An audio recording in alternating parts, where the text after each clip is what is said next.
एक खेड़ा खलीलपुर जो नूह इलाके में ही आने वाला गांव है। हाँ। वहाँ से किसी एक लड़के का मर्डर यानी का मामला सामने आया जो आसिफ नाम के हैं जी। आपके संज्ञान में आया था। एक नौजवान को 10-20 लोग घेर के मारना ये वाकई में एक अपराध है। 29 वर्ष हो गए हैं। हाँ। चेयरमैन साहब कौन बड़ा बना है? चौधरी औरंगजेब बड़े बने हैं, जनता बड़ी बनी है, भाजपा सरकार बड़ी बनी है।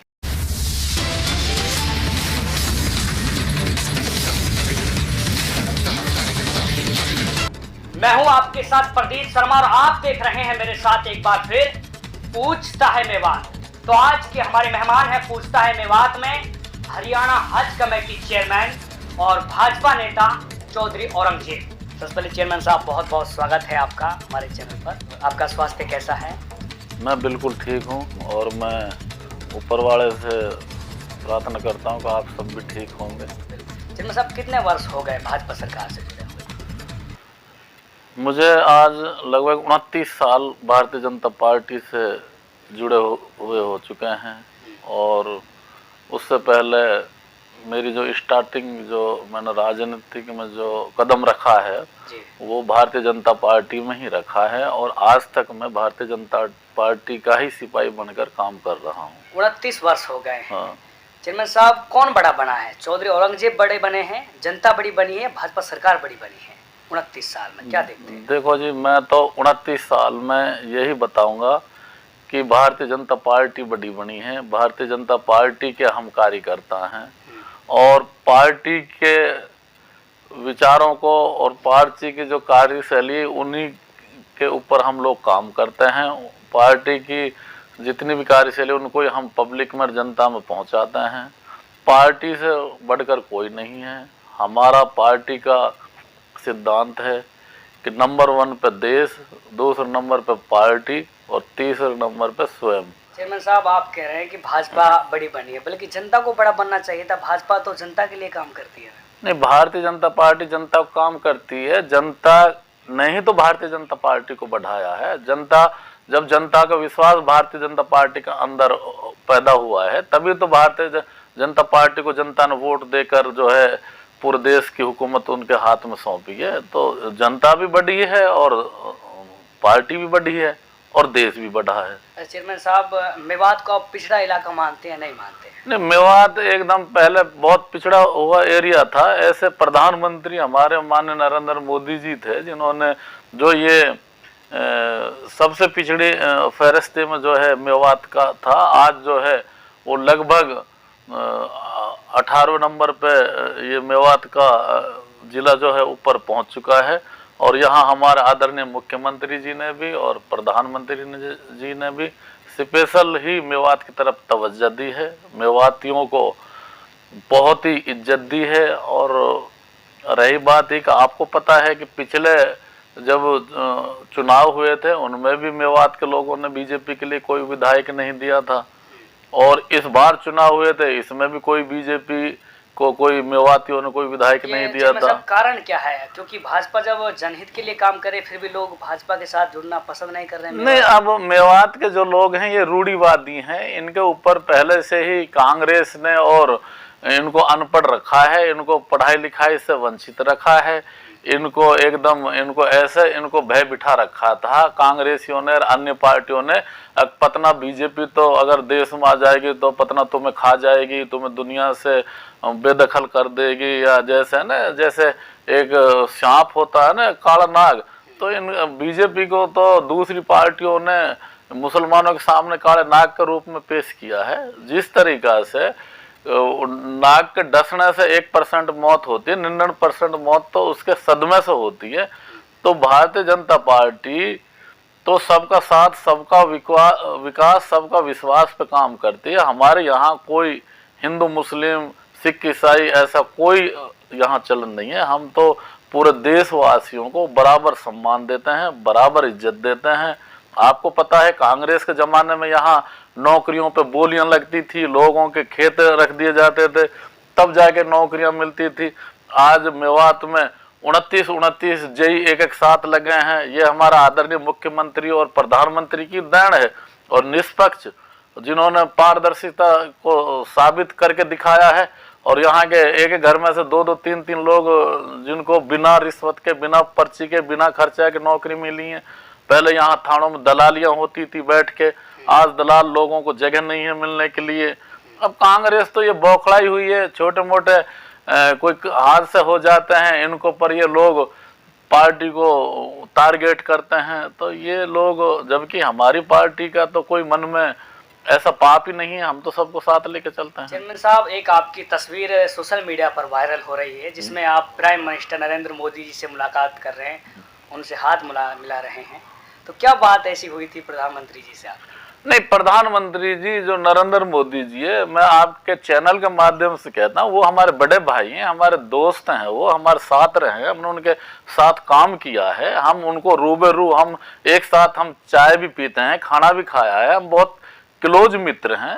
भले ही से आज अल्लाह ने उनको बहुत बड़ा आदमी रुतबे से नवाजा है, तो हमें बहुत फक्र है कि हमारा एक साथी, हमारा एक बड़ा भाई जो है देश नहीं दुनिया लेवल के फहरिस्त लाइन में नंबर 1 पे लीडर बना पड़ा है। तो उस दिन जब हमारी आदरणीय मोदी जी से जो मेरी बात हुई थी, तो मैंने उससे यही कहा था कि बड़ा भाई आप तो कहाँ अल्लाह ने पहुंचा दिया, हमें भी कहीं कोई। तो वो हंस के उसने मुझे दुलारा, मुझे प्यार किया, कहा कि औरंगजेब जी आप चिंता मत करो, समय आने पर आपको भी जहाँ जरूरत होगी वहाँ रखा जाएगा। तो हम उनसे बहुत संतुष्ट हैं, मेरे बिल्कुल आदरणीय बड़े भाई हैं। आपको चैनल के माध्यम से आपके सरकार के सभी नेता भी, उम्मीद है, हमें सुन रहे हैं, मेवात की जनता सुन रही है, आपकी मेवात की जो आवाम है वो जो सुन रही है, आगे रणनीति आपकी क्या होगी? सीएम साहब से भी मुलाकात करेंगे, प्रधानमंत्री जी से भी आप करेंगे, हम उम्मीद करते हैं।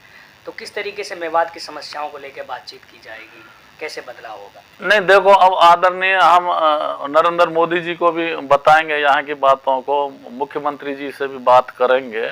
तो अभी जैसे पहले हमें यहाँ बीजेपी का लोग मेवात में झंडा भी नहीं लगाने देते थे, अभी जो हमारी 3 सीट यहाँ हारी हैं, हम दूसरे नंबर पे थे, कोई 4000 से हारे हैं, कोई 5000 से हारे हैं, कोई 10,000 से। इंशाअल्लाह आने वाला वक्त मेवात के अंदर भी भारतीय जनता पार्टी का, यहाँ से भी तीनों की तीनों सीटें हमारी जीतेंगी। अभी मैं बताऊं आपको, अभी जब नल्लड़ में जब ये वेल्टिनेटर की जो बात चली थी, तो आदरणीय मुख्यमंत्री जी स्वयं यहाँ आए थे और उन्होंने कहा था कि जैसे हमारे 40 वेल्टिनेटर यहाँ फालतू में रखे हैं और हमारे पड़ोस के अस्पतालों में वहाँ जरूरत पड़ रही है, तो खाली पड़े रहने से तो इनको पड़ोस में अगर दे दिया जाए, वहाँ लोगों की जान बचाई जाए तो बेहतर है। कल को अगर नूह के अंदर अगर मान ले कोई ऐसी आपदा आ जाए, तो वहाँ पलवल, रेवाड़ी, गुड़गांव से वेल्टिनेटर यहाँ ला के दिए जा सकते हैं। तो प्रदेश तो हमारा एक है ना, जनता भी हमारी एक है। अब जहाँ जिस चीज़ का उपयोग होना चाहिए वहाँ वो चीज़ तुरंत पहुँचानी चाहिए। तो हमको तो सभी जनता को साथ लेकर चलना है। तो ऐसा ये क्यों सोचते हैं कि ये मेवात की चीज़ है, ये पलवल की है, ये रेवाड़ी की है, गुड़गांव की है। अरे पहले देश हमारा एक है, उसके बाद प्रदेश हमारा एक है। तो प्रदेश की जिम्मेदारी, हमारा जो माई बाप है, हमारा जो प्रदेश का मुख्य है वो आदरणीय मुख्यमंत्री जी हैं। अब ये उसको सोचना है कि उन्हें जरूरत पड़ेगी तो करनाल से, गुड़गांव से 1 मिनट में मेवात में भी सामान्य डॉक्टर लाए जाएंगे। अगर कल को पुराने में आग लग जाए तो क्या नूह की, गुड़गांव की फायर ब्रिगेड नहीं आएंगे आग बुझाने के लिए? नहीं, मैं आपसे पूछना चाहता हूँ, जब अगर यहाँ मशीनें कम पड़ेंगी आग बुझाने के लिए तो पड़ोस के डिस्ट्रिक्टों से भी मंगाई जाएंगी। तो ये तो बेमतलब की बातें हैं, इन बातों में कोई वो तो है नहीं, ये तो लोगों को एक भटकाने वाली बात है।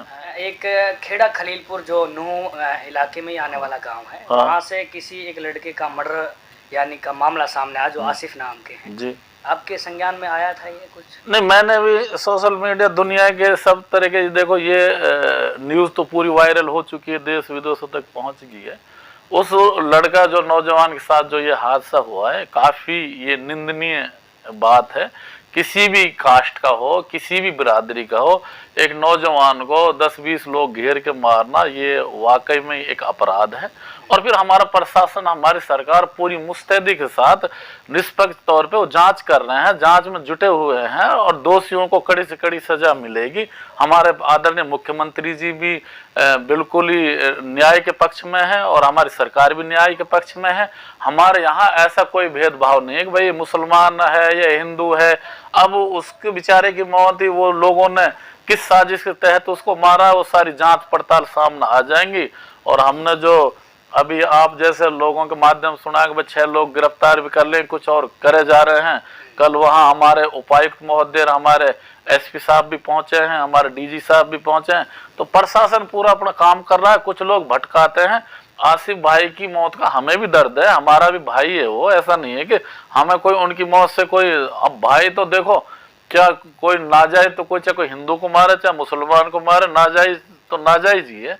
और उसके लिए हम बिल्कुल हम उसके पक्ष में हैं और हम चाहते हैं कि निष्पक्ष जांच होकर दोषियों को कड़ी से कड़ी सजा मिलनी चाहिए और मिलेगी, ऐसी हम उम्मीद है। ऐसी कोई बात ना। आए दिन कई बार देखते रहते हैं, महीने में, साल 6 महीने में ऐसे मामले सामने आते रहते हैं।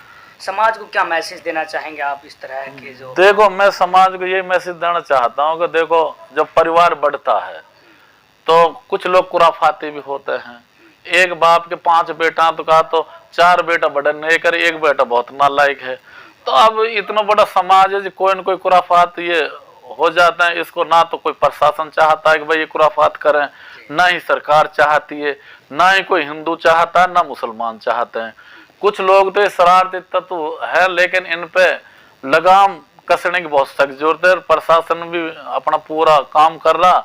बाकी अब ये तो जी दुनिया है, ये कहानी तो घटती आई है, आगे भी ये तो घटती चलेंगे। बाकी इनको सजा सख्त से सख्त मिले तो लोगों को सबक मिलना चाहिए, आंखें होनी चाहिए, ताकि इन पे पाबंदी हो, बैन लगे और ऐसी सजा मिलनी चाहिए जाकि और लोगों को भी रूह कांप जाए जो आगे क्राइम करने का उसका साहस ना बढ़े।